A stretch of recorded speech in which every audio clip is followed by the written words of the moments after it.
नमस्कार।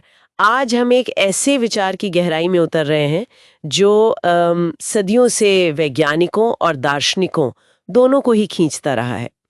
विचार ये कि इस ब्रह्मांड में कुछ भी सचमुच बनता या मिटता नहीं है, वो बस अपना रूप बदल लेता है। हमारे पास इसी पर एक लेख है जिसका शीर्षक है ब्रह्मांड कुछ भी नष्ट नहीं होता। हाँ, ये एक बहुत ही गहरा और मूलभूत विचार है। तो चलिए इस सोच को थोड़ा और कुरेदते हैं ना। ये देखना बड़ा दिलचस्प है कि कैसे एकदम अलग नजरिए। हाँ, एक विज्ञान का, दूसरा प्राचीन ज्ञान का। बिल्कुल।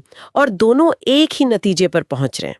जरा सोचिए, हर चीज, हर कण, हर ऊर्जा बस रूप बदल रही है, खत्म नहीं हो रही। एक यात्रा पर है, कह सकते हैं। हाँ, तो शुरुआत विज्ञान से करते हैं। सबसे पहले तो वो ऊर्जा संरक्षण का नियम, law of conservation of energy. जी हाँ, ये तो हम सबने स्कूल में पढ़ा है कि ऊर्जा ना पैदा होती है ना नष्ट होती है, बस एक शक्ल से दूसरी में ढल जाती है। बिल्कुल। जैसे कोयला या लकड़ी जलती है तो राख और धुआं बनता है। साथ में गर्मी निकलती है, रोशनी भी। सही।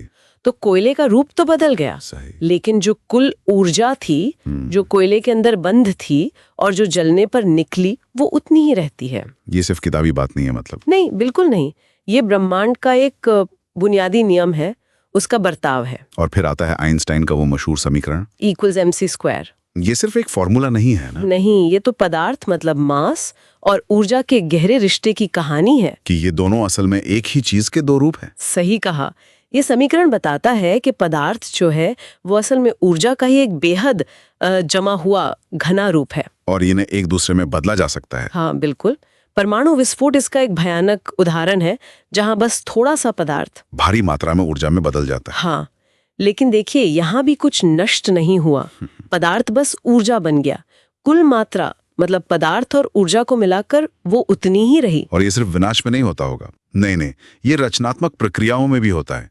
जैसे हमारा सूरज, उसकी रोशनी और गर्मी भी तो इसी सिद्धांत पर आधारित है। पदार्थ लगातार ऊर्जा में बदल रहा है। अच्छा, और अगर हम और छोटे लेवल पर जाएं, क्वांटम स्तर पर, वहां क्या होता है? ओहो, वहां तो ये बदलाव और भी नाटकीय है।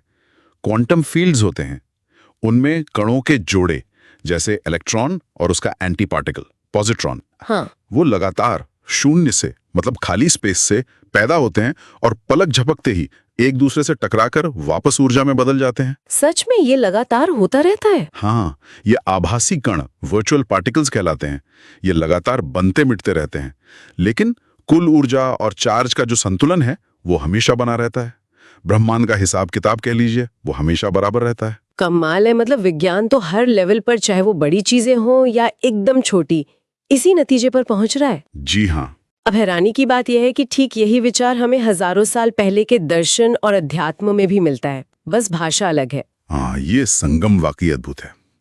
जैसे हिंदू दर्शन में ब्रह्म की अवधारणा है। हाँ, परम सत्य। हाँ, जिससे सब कुछ उत्पन्न होता है और अंत में उसी में वापस चला जाता है, विलीन हो जाता है।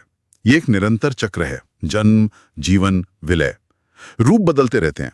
विनाश मतलब अंत नहीं, बल्कि वापस स्रोत में मिल जाना। और बौद्ध धर्म में वहां भी कुछ ऐसा है। बौद्ध धर्म में अनित्य का सिद्धांत है। इसका मतलब है कि सब कुछ क्षण भंगुर है, हर पल बदल रहा है, कुछ भी स्थायी नहीं है। इम्पर्मनेंस। बिल्कुल। लेकिन यह बदलाव शून्यता के आधार पर होता है। मतलब चीजों का अपना कोई स्वतंत्र स्थायी अस्तित्व नहीं है। वे बस कारणों और परिस्थितियों के मेल से बनती हैं और बदलती रहती हैं।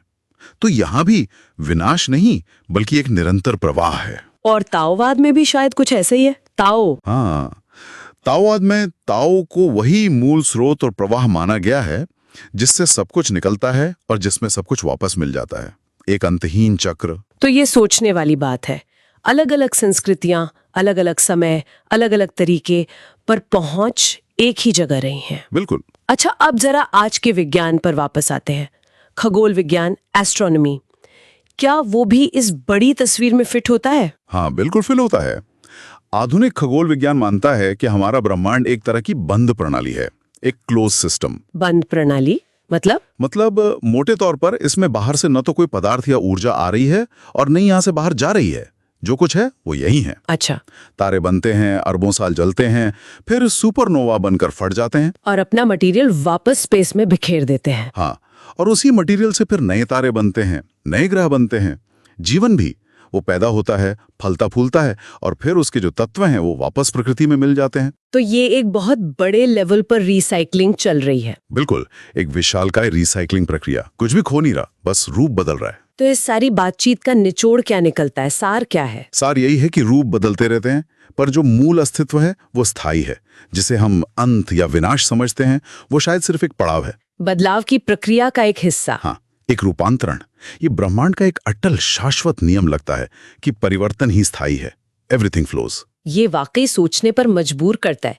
हमारा अपना नजरिया बदल सकता है चीजों को देखने का। हाँ, और ये गहरा सवाल भी खड़ा करता है सोचने के लिए कि अगर भौतिक स्तर पर, मतलब पदार्थ और ऊर्जा के लेवल पर, कुछ भी खोता नहीं, सिर्फ रूपांतरित होता है, तो क्या जीवन, चेतना या हमारे अपने अस्तित्व को देखने का हमारा नजरिया भी बदलना चाहिए?